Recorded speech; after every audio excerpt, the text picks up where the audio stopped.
Un livre, c'est une forme extraordinaire, c'est une forme ouverte. Un peu comme on ouvre son cœur, on ouvre un livre et on se recueille, on apprécie le dessin de la lettre aussi bien que le dessin qui accompagne les poèmes. Et il y a là une sorte de secret qui se dévoile. C'est un itinéraire spirituel pour moi, aussi bien qu'artistique. J'ai lancé le livre Les Roses du très très grand poète Rainer Maria Rilke. J'ai illustré des poèmes. Normalement, je crée des gravures et ce sont les poètes qui s'inspirent de mes gravures. Alors pour ce 10e livre, c'est tout à fait l'envers. Je me suis mis dans la situation peut-être des poètes pour faire mon travail de graveur en m'inspirant de la poésie.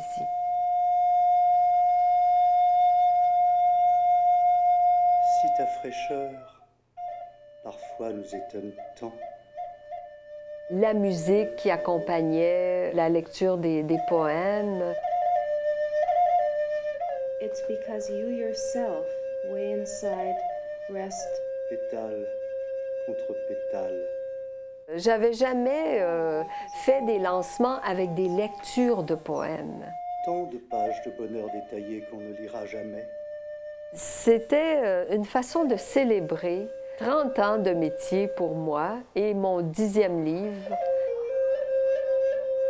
Moi, je suis graveur d'abord et éditeur de livres d'artistes. Ma créativité émerge d'une résistance.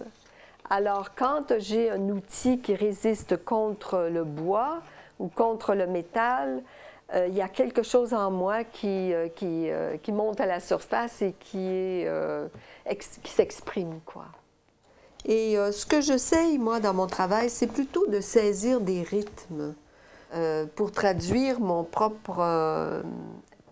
propre sensation de respirer, de parler, de la sensation du cœur qui bat. Dans mon corps, moi, c'est ça qui m'intéresse, c'est les rythmes. Ici, par exemple, quand on regarde cet ensemble, c'est très relié à des rythmes aquatiques. On peut penser à des vagues, on peut penser au vent qui circule sur l'eau. C'est le rythme qui compte. Beaucoup d'artisans aspirent à devenir artistes. Et moi, je dirais que j'ai fait le parcours opposé. C'est-à-dire que je suis allée étudier des métiers d'artisan. C'est pas juste imprimé à l'ordinateur, non, c'est imprimé dans le papier, qui fait que, au toucher, à l'œil, on peut apprécier ce côté sculptural presque de la feuille imprimée. Là, je vous donne un exemple d'une gravure. Dans le livre que j'ai fait, Les Roses, il y a 28 gravures. Donc, ce procédé-là se répète 28 fois, mais en relation précise avec le thème des roses.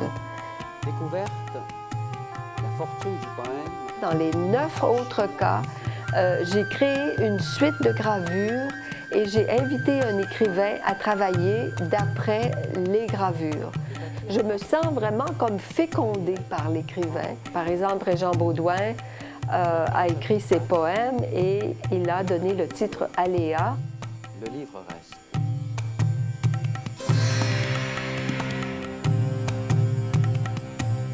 Le grand défi de faire un livre, c'est d'arriver à la fin à ce qu'on n'ait plus rien à ajouter et rien à enlever, que tout tombe en place et qu'on puisse l'apprécier comme un connaisseur apprécie un bon vin ou apprécie une belle architecture, apprécie une composition musicale. C'est un tout, un livre. Aujourd'hui, c'est électronisé, mais moi, je reste dans la tradition du livre tel qu'on le pratiquait depuis le 15e siècle, en fait. Plus j'avance, plus je m'aperçois que je ne sais rien encore. C'est une quête. C'est une façon d'être au monde.